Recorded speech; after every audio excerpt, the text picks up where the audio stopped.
I am happy to welcome to the show Jenny Hornby. Jenny is a licensed counselor and trauma expert, and she's also a children's book author. Welcome, Jenny.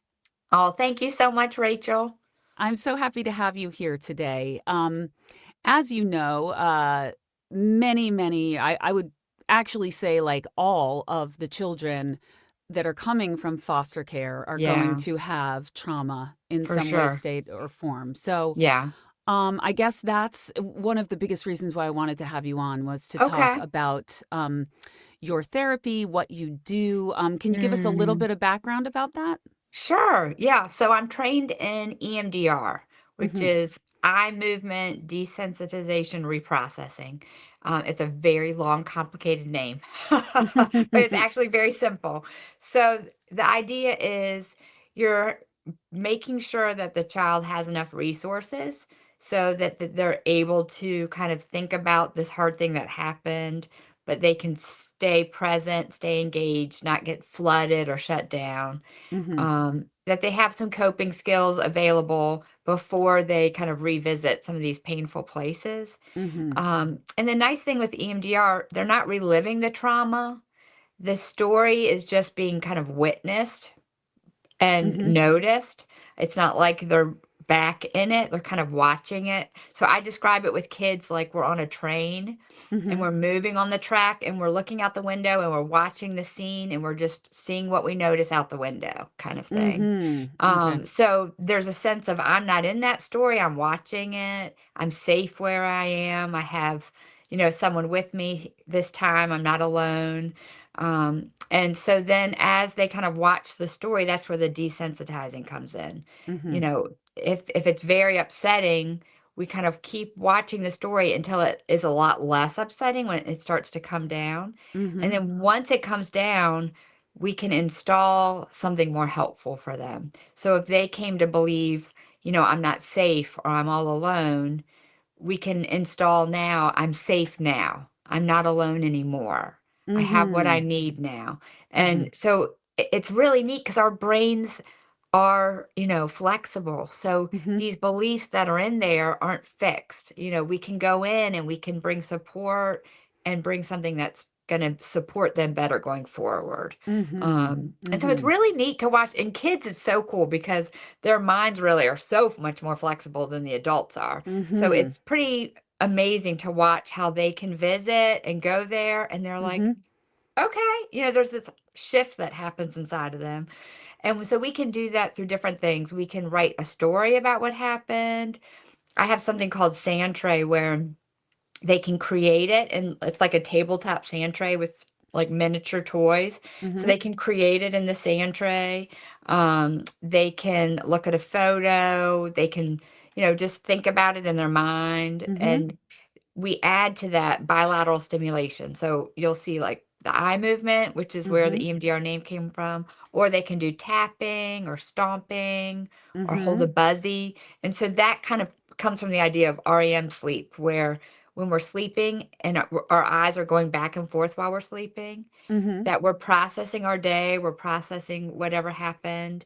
And they've learned that if we can do the bilateral, we're getting our whole mind on board to kind of digest the situation.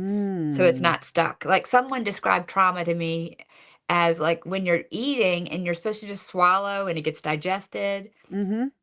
Sometimes trauma gets stuck like a piece of food and it's Hmm. somewhere it's not supposed to be, right? It's in our like the front where we're feeling like we're still in the situation and we're wanting it to get digested and processed so it can be in the back. Like that did happen, but it's over now.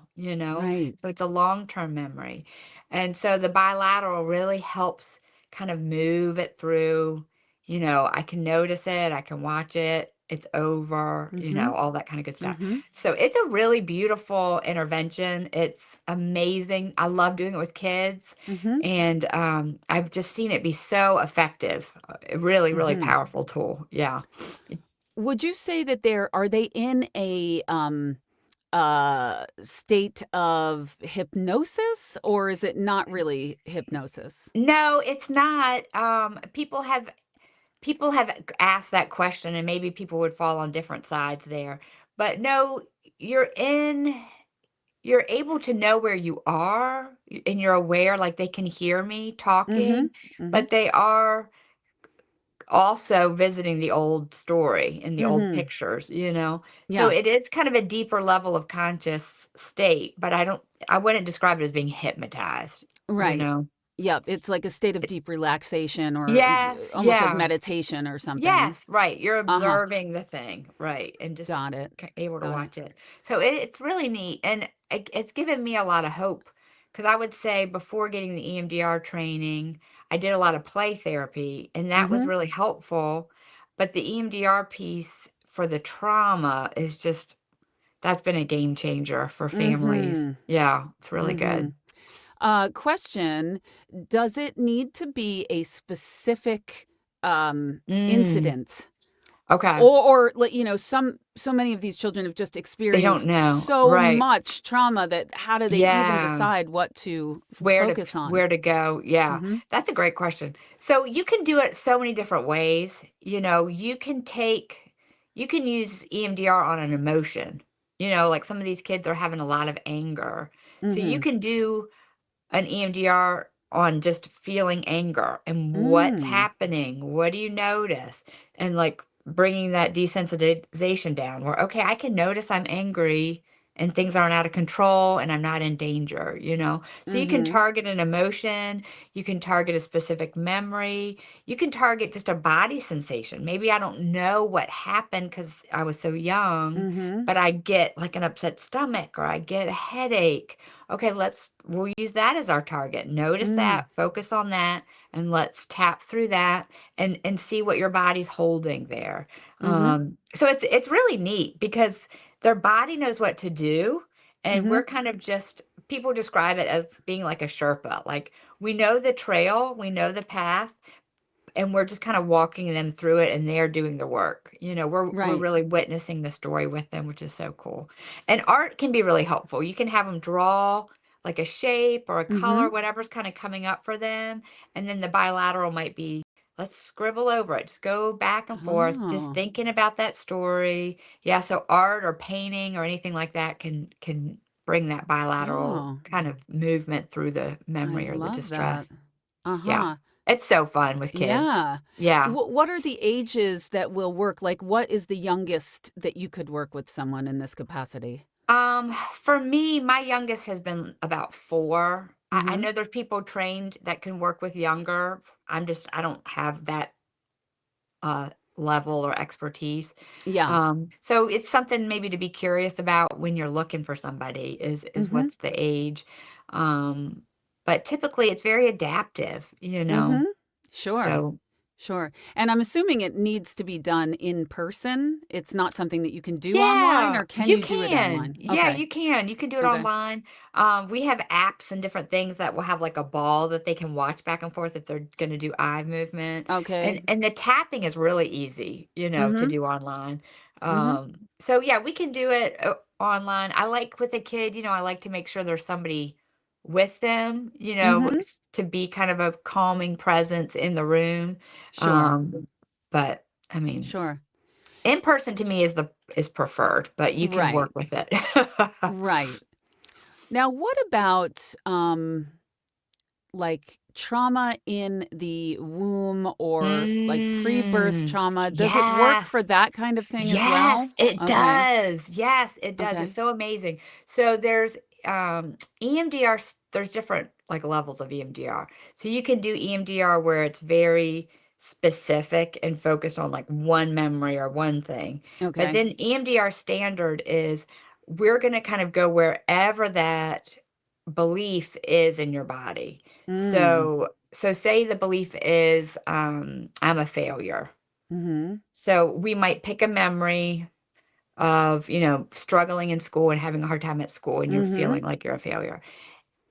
If we do EMDR standard, we can visit anywhere where that belief came to be. Mhm. And Okay. so that can go all the way back to, yeah, the womb. It can go back to infancy. Mhm. And they might not totally have language, right? But Yes. they feel it and they notice it, and that's all they have to do is just notice it. Yeah. Like, I know for myself, when I've done EMDR personally, yeah, I was able to go to like my birth, like infancy kind of places. Wow. And it's so that you can go very deep. And there's some people specifically trained for that. Mhm. Um, but it is amazing. It's real, like people Yeah. look at me and they're like, "Is this magic?" I'm like, "It kind of feels like it." Right. Because Yeah. it's such a powerful shift that they feel in the moment. Like, you Yeah. know, I it's I like, remember I did do it, I did several sessions in my early, 20s when I okay. was doing therapy to deal with a traumatic experience, that Mm. happened, and I did find it incredibly desensitizing in that way that I was Yes, able right, it's to. not so upsetting. Yeah, and so, yeah, there's no kind of I guess there's no telling how many sessions it would take for any particular Mm. individual, or is there? Like, what do you usually Y prescribe to people? yeah, they say, they say it can be, up to like as low as 6 sessions. So Okay. if they've had a traumatic event and it's kind of a one-time thing, you can be done in 6 sessions. Typically, I'm seeing a lot more kind of dissociative symptoms. So people Mhm. who are kind of zoning out or missing time, like, oh wow, the last 2 hours, I don't know what I was doing. So when there's dissociation there, it's going to Mhm. take more time Okay. because for them to feel like they can even be in the room and be present is tougher. They're kind of Mhm. just collapsing and shutting down. Or if there's been more layers of trauma, and probably with these kids who've been through multiple traumatic experiences, Mhm. it could take longer, Right. more a year and a half or two, of Sure. meeting and working. Sure. Um, so it just kind of depends on how extensive it is and how they respond to it, Yeah. Is this not everybody can do it, Right. and that's okay, it's kind of one of those tools for some, and then other people, Yeah. um I Uh, have a client who's like, "Miss Jenny, don't make me tap." I'm like, "Okay." right. But they'll Right. use like a buzzy, Yep. and they'll be doing sand tray and they'll have the buzzies and they're doing it, but they're not having to tap or do Right. any of the stuff. So we try to be creative with them and work with them. So That is interesting, because I remember for myself, the eye movement we tried first, and it didn't work for me. no. I couldn't do it. Right. And then she put headphones on me and Yeah. had this doon doon doon doon, and it was just this like thing that like a drum beat or something Yep. that was in my ears, and that really worked for me. And it makes sense because I've always been very, very auditory. I remember Oh. everything I hear, and Oh, I'm that's just very, awesome. as opposed Right. to being visual. So yeah, Yeah. I think it really just depends probably on the person. Absolutely, yeah, Yeah. finding what kind of feels comfortable for them, and I definitely have found kids like I wish I had them to show you. They're just like they look like those egg shakers in music class, Uh-huh. and they just hold on to that, and it does like a little vibration in Oh, each that's hand. cool. So you Okay. can put it in their pockets, they can hold Yep. on to it, Yep. and Yep. it's not a big deal. And I have Right. some kids too who will use like a drumstick Yep. or like a xylophone and slide back and forth or a paintbrush. Mm-hmm. It's the sky's the limit. As long as we're going back and forth using both sides of the body, it's Uh-huh. fine. Yeah. And how long would a typical session be? Like, how long are you going to ask? I guess it depends on the age of the child too, how long they can Yes. like do that. For sure. Yeah. Kids are so fun because literally it might be like 5 minutes of us doing some EMDR. Uh-huh. And then I'm just going to kind of let them do some play and kind of do what they want. And then we might notice something else. And I'll say, oh, that seems really important. Why don't we, tap that in? And they're like, okay, Mm. Mm-hmm. So, I'll give you an example. I had a session with a child, and he doesn't have a lot of trauma, but he's got some other struggles with like ADHD and things like that, where he's starting Mm-hmm. to believe, I'm stupid and I Yeah. can't do it. Mm-hmm. And I was using child-centered play, which is totally, you just follow their lead. So I'm Uh-huh. in my office playing hide and go seek with this kid. Golly day, it was hilarious. I'm like, I can't believe this is my job. But anyways, we're playing hide and go seek, and he is able to be so still, like for the longest time, doesn't move, and is like hiding behind my sofa, like Mm-hmm. so still. So, but for a kid with ADHD, I'm like, this is important. This is kind of a big deal. So after we finished our game, I said, "What did you notice?" And he was like, "I have a superpower, Miss Jenny." And I was like, "Well, what is it?" He was like, "I can be still and I can focus." And I was like, Whoa. "You're right." And so we grabbed the buzzies and I just said, "I want you to just notice how you have this power to be still and focus." And we so you can tap things in, right? You can Oh, that's beautiful. the Yeah. painful things you can tap out and the good things Uh-huh. you can tap in. I was like, just soak that up. Soak up how you can focus and you can be still when you need to. And it was such an awesome, like we're using EMDR, but it wasn't necessarily for trauma. It was just to Yeah. address this I love belief, that. Yeah, Yeah. it's so fun. It's It so fun. sounds similar to me to EFT. Are you familiar with EFT, Yes. like emotional Yes. freedom technique tapping? Yep.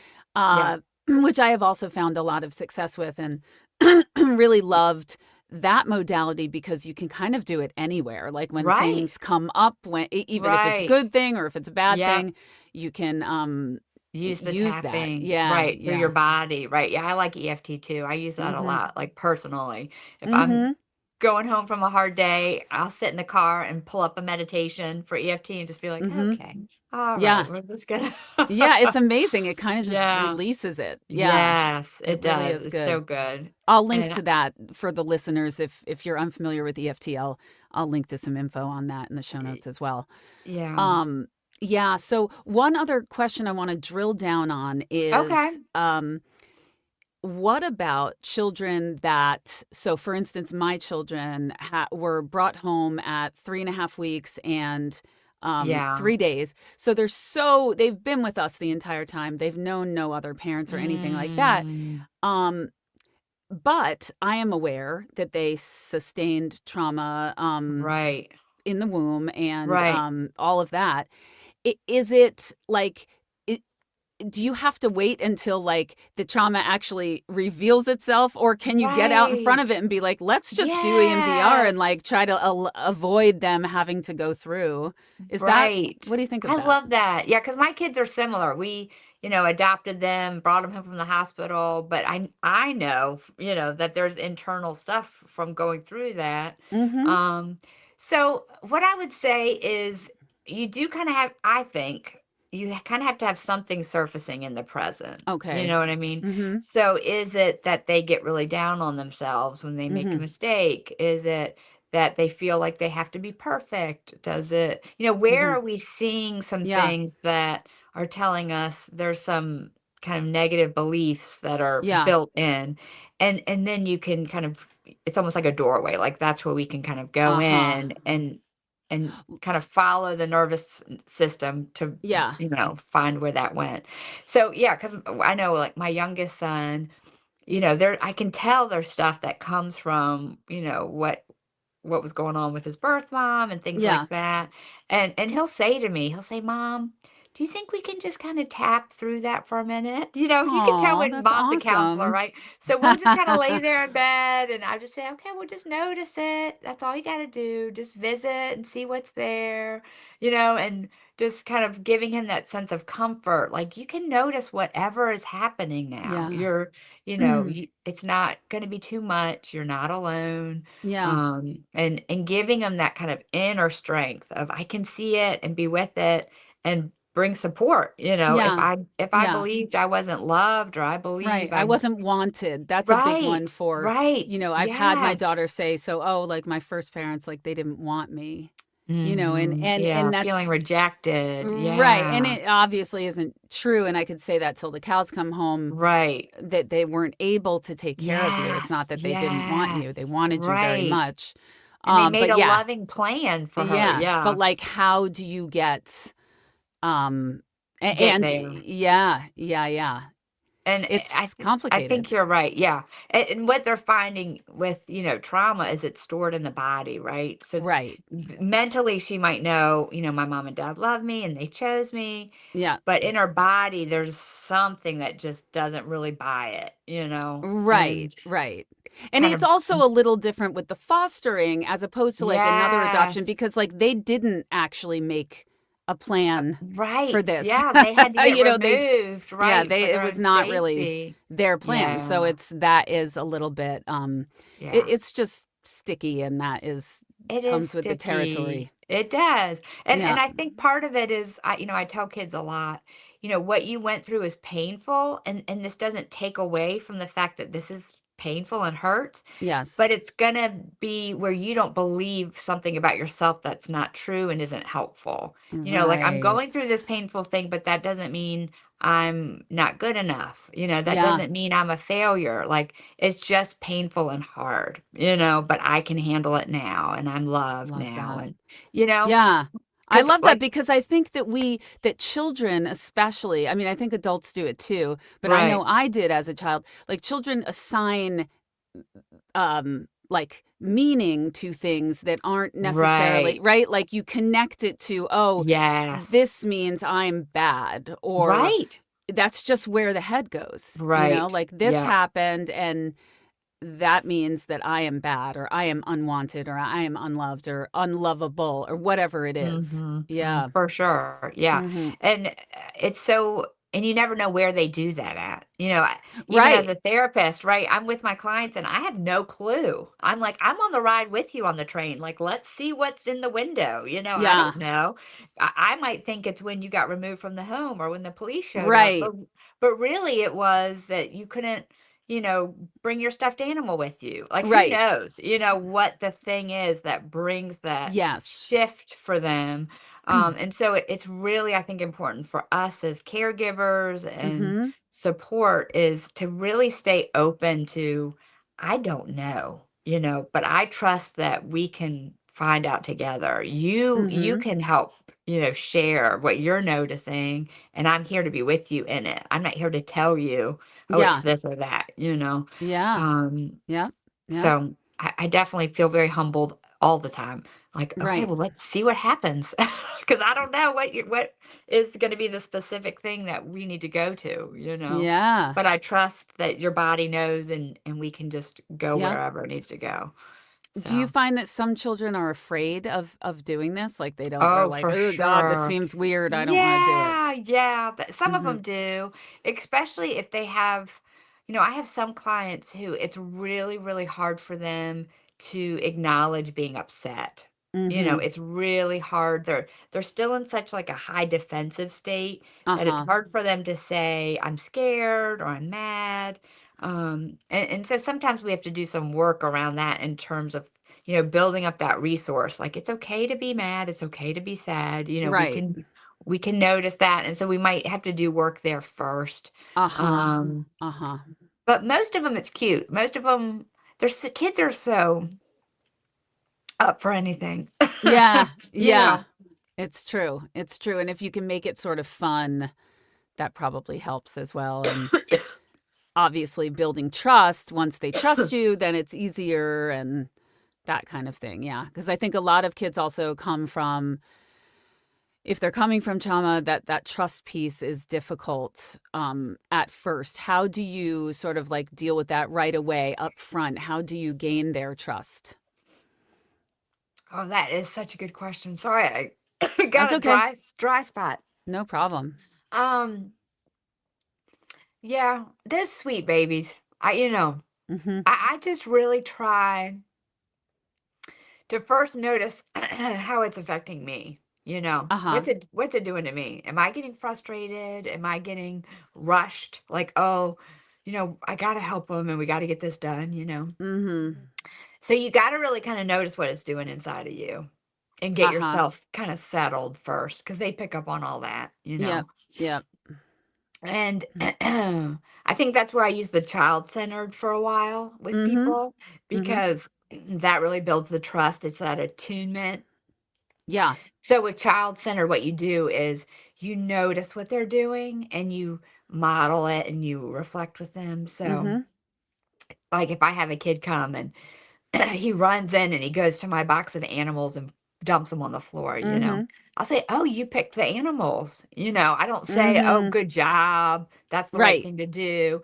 I just acknowledge like you chose that, you know, Yes. and just sort of try. And it sounds so dumb. Let me be honest, Rachel. When I first learned about this, I was like, I rolled my eyes so hard. I was like, this is so stupid.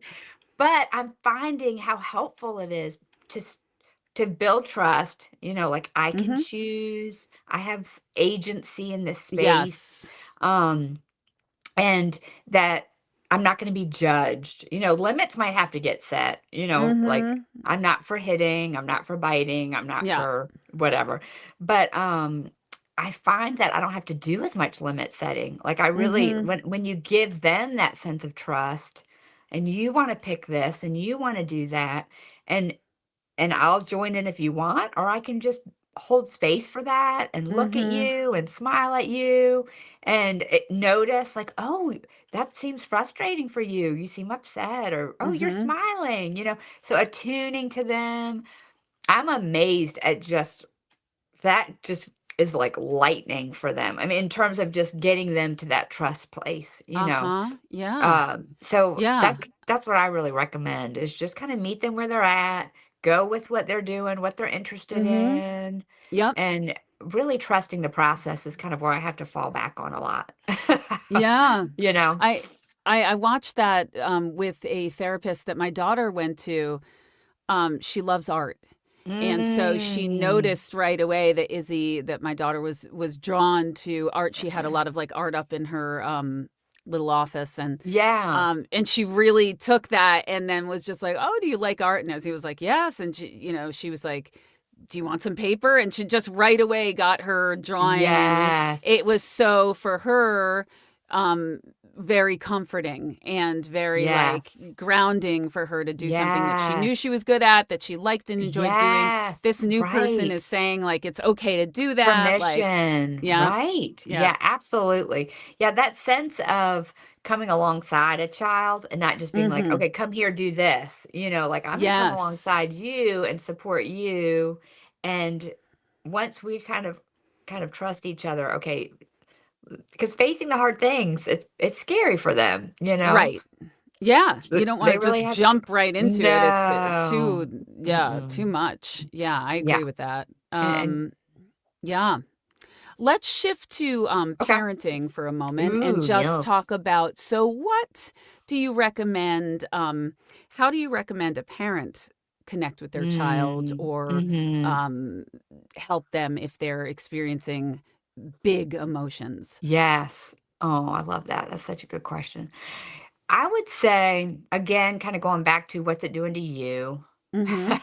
Mhm, mhm, um, mhm. my husband and I have this thing we say to each other is we kind of hold each other accountable. Am I able to be curious and compassionate right now? Because if I Mhm. can't meet my child with curiosity and compassion, I'm not in a good place to bring that help to them yet. You Mhm. know? And Mhm. so we kind of use that as a litmus test for ourselves. Um, and so I don't know if, working in the healthcare system, I worked there for, I don't know, 6 or 7 years. And before there would be a code, a medical code, they would say, everybody check your pulse first. Like, check yourself before you go into Mm. the situation. Mhm. Are you good? Mhm. And I remember when I first learned about it, I thought it was so dumb. I'm so judgy, turns out. It takes me a minute to like get on board with stuff. But later on, the wisdom of that really has come back to me of, okay, how am I? Before I rush into the fire, Yeah. before I rush into help, am I equipped? Am I in a good space to hold room for what they're feeling? Mhm. Mhm. So that's what I would encourage parents to do is kind of get yourself where you can handle it and be with Yeah. them. Not that you're not bothered, or you don't have to Right. be like Zen Buddhist monk mom or Right. dad. You know what I mean? Yeah. Like, you might notice you're upset, but do you have your own arms around yourself in terms of I can hold space for how I'm doing and Mhm. them?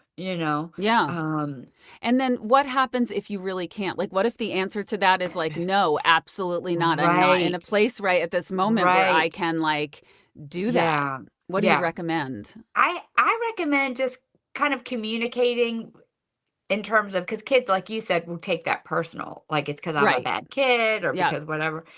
So if you really have to disengage, I encourage parents to just say, I'm having a hard time and I just Mhm. need a minute so that I can be a help to you. Mm. Mhm. Really like helping kids understand, like, mom's grumpiness or mom's mood is mom's responsibility, you know? So I'm Yes. gonna get myself a little bit more settled so that I can help, and I'll be there in a minute, you know? Um, Uh-huh. I love that. I Mhm. mean, just to be real, you know, Yeah, just no, I love that. and not blaming the kid, because I mean, I've been tempted sometimes with my own kids to say, "You're driving me crazy, you know, Yeah. I Oh, can't yeah. help you," you know? But really just to say, "You know what? I'm having a hard time, I'm getting frustrated, and I don't think I can be a help quite yet. So I'll be Uh-huh. back. Let me just give myself a minute, and then I'll come back," you know? Yes. And, I'll be totally, like, completely honest, like, the thing I found that's the most helpful Mhm. is just it looks like you're doing nothing, Mhm. Mhm. Mhm. but to be quiet with your kid Mhm. and just be with them in the big feelings, you know, the Mhm. homework meltdowns, the whatever they're dealing with. I found the biggest kind of shift with kids happens when you're a presence, you're with them. I mean, I feel myself like calming down just saying it, you know. Yeah, Um, absolutely. and just be in the room, Mhm. and what that looks like might not be I'm not asking questions. I'm not even maybe looking at them eye to eye. I might just be Mhm. like shoulder to shoulder, or I Yep. might be sitting like in the doorway of the room, and I might say like, "I'm here. I see that you're Mhm. upset and I'm here." You know, and just Mhm. quiet. And because of the whole like co-regulation thing that we know now, Mhm. is when we're a calm presence with the dysregulated, upset child, Mhm. you know, they start to kind of feed from that. And it's Mhm. like, okay, everything Yeah. I feel out of control, but mom's saying it's not out of control. Mhm. And so it must be okay. Mhm. Mhm. And Mhm. Mhm. I picture like rocks around a fire pit, like the fire starts to get contained, you know. So Yeah. it's really asking less questions, saying Yep. less things, and just being as present with them as you can be. You know, it doesn't have to be a perfect moment. Right. Um, but Yep. as best you can, just being that present. And then like slowly, you know, like my son loves to get his back scratched. So I Mhm. might, after a few minutes, just say, you know, can I scratch your back for a minute? Are you ready for Mhm. that? You know, Mhm. and just okay. And then kinda let it start coming when it you know, Yeah. when they're ready. Because a big thing is a teachable moment is not when they're having a meltdown, like, that is not the Mm. time. Our kids cannot learn, they're not in a learning space, you know, they're in a survival space. That's right. So that whole idea of connect before you correct, you Yeah. know? We have to just be with them and notice what's going on and, you know, try as best as we can not to lecture. Yeah. I know. I know. Ah, It is. It's so, hard. It's hard yeah, sometimes to not do that. And it is. yeah, I really appreciate everything you just said. That was just really good. Oh, Yeah. good. Yeah, Yeah. I've It's learned very through helpful. my own trials, you know, and Yeah. experiences. But, Yeah. yeah, Yeah. being with them, being quiet, it's almost like we don't recognize our own superpower as parents, you know, our foster parents Mhm. or whatever. Like our presence is the power. You know, it's not Mhm. having all the answers and having it all figured out. It's just that our kids don't have to be alone in whatever it is, you know. Right. Yeah. Um, it's Yeah. just a really powerful thing. So, I love that. You mentioned that you have adopted children as well. mhm. Yeah.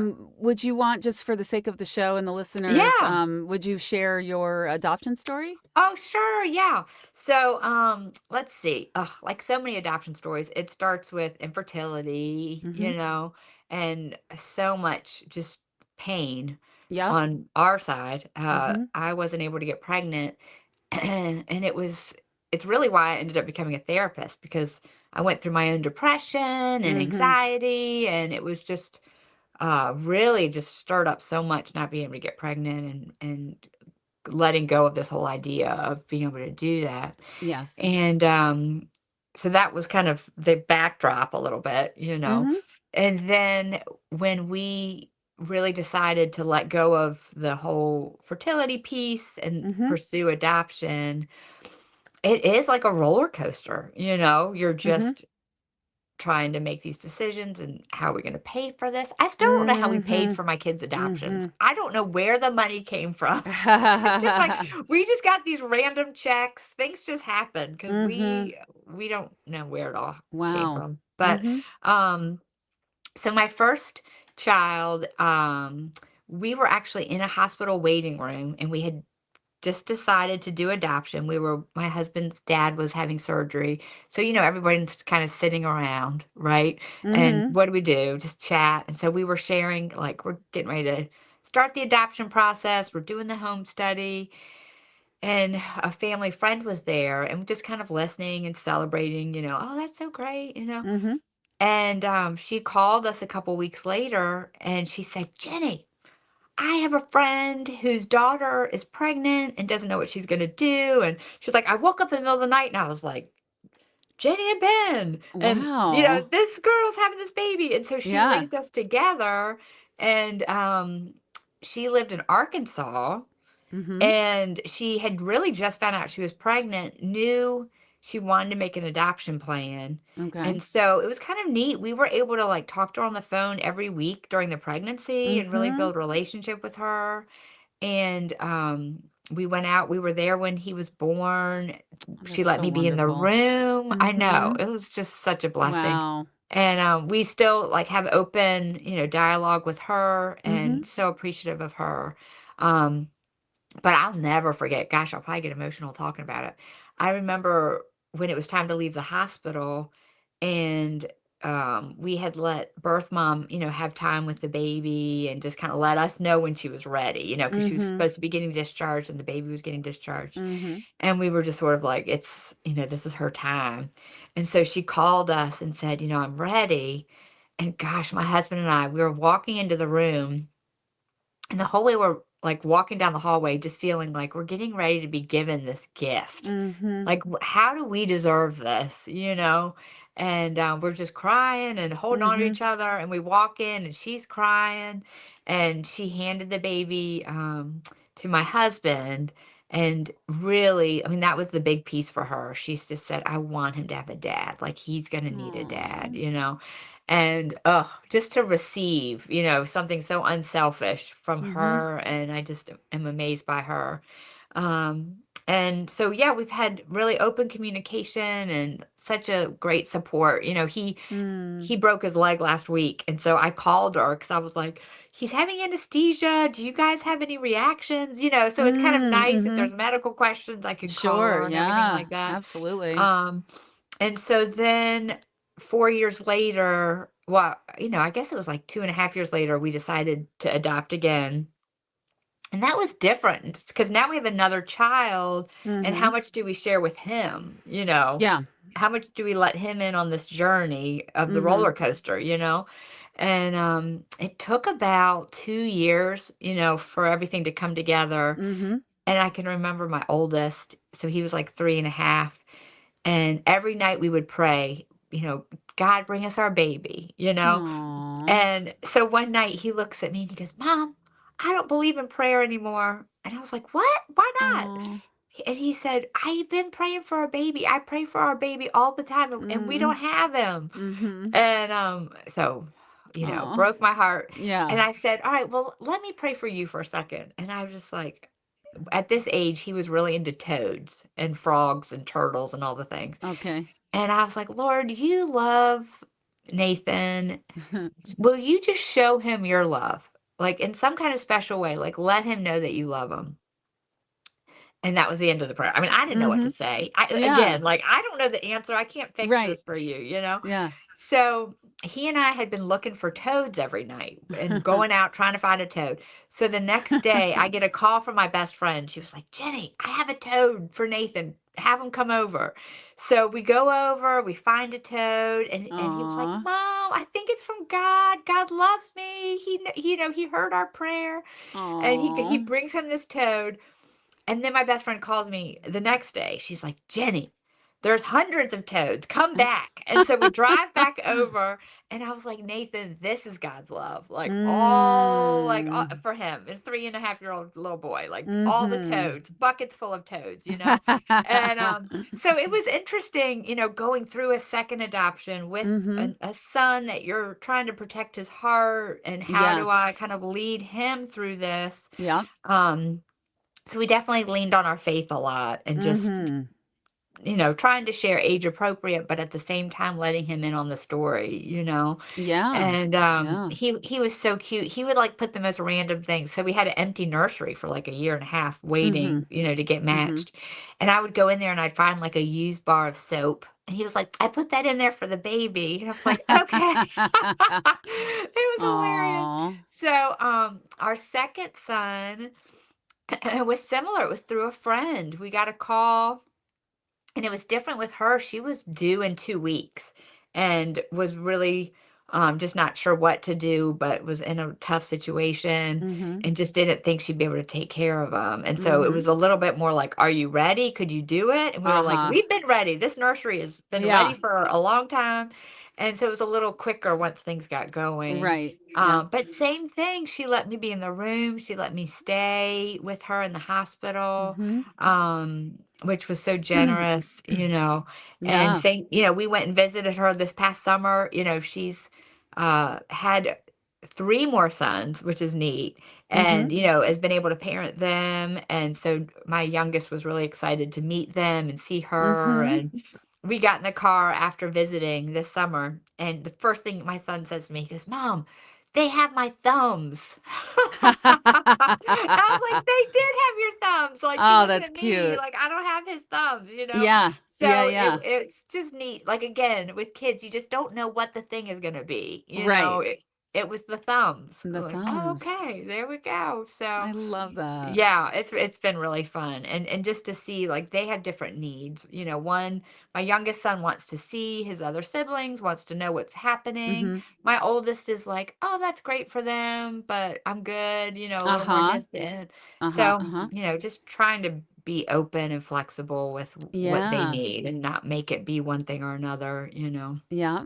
Yeah. Thank you for So, sharing that. That's really beautiful. sure. It's so Oh, great that you get to stay in touch with the families. That's yes. just so wonderful That for has the helped. children. Yeah. Yes, it has Yeah. been a big help for sure, so, That's yeah, I'm great. very grateful. We only have a couple more minutes left. I want to Yeah. ask you about your children's book. Tell Oh, me thank and tell the you. listeners about your children's book. Oh my gosh. Okay, so this book, it was my youngest son. He and I had gone, the whole family had gone on this trip where we were swimming with all these like tropical fish. But in this tank kind of deal, there was this huge stingray that was like freaking all the kids out and they didn't want to Mhm. swim. So Mhm. he and I had made up a song about like how to not be afraid or something. And Mhm. he's like on my back and we're swimming and this giant stingray's around us. So that was kind of the origin story for the book. Okay. Then the lockdown happens and like kids everywhere are freaking out. And so we decided, let's make a story about how do you help kids face their fears? How Mhm. can we make it like a playful, fun thing?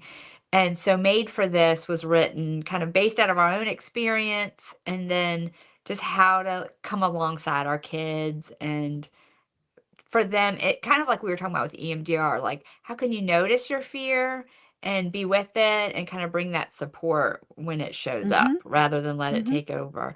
So it's just a fun story. It kind of brings this sweet narrative to, helping kids with separation or learning a new skill, or, those fears of failing or something Mhm. bad's going to happen. So it's just fun and sweet and just one of those good kind of stories that your kid will get encouraged by. So, I yeah, it's love a lot of it. fun. I love Yeah. it. And where can people connect with you if they want to know more about your services or buy the Sure. book or whatever? Yeah. So we have a website. So it's missjennybooks.com. So it's msjennybooks.com. So on Okay. the website, you can find all the things. There's Mhm. videos we've made for kids and parents, which are nice kind of Mhm. resources too. And then the book is anywhere you buy books. So just Sure. look for Made for This by Jenny Hornby. And on the websites, I'm thinking of your daughter. There's coloring sheets. with the Mm. characters. So you can like Nice. read it and then you can sit and color and kind Yep. of talk about, what they noticed and things like that. So, yeah, it's a I lot of love fun. it. I know kids are It's the best. yeah, it seems like you really love your job, and that's always so nice to see. Oh, well, thank you for Yeah. having me and thank you for all that you're doing. You're doing great work. So, Oh, thank you. So are you, and I'm so happy to talk to you today, and let's keep in touch. all right, sounds All good. Thank right. you, Rachel. Thank you, Jenny. Uh-huh.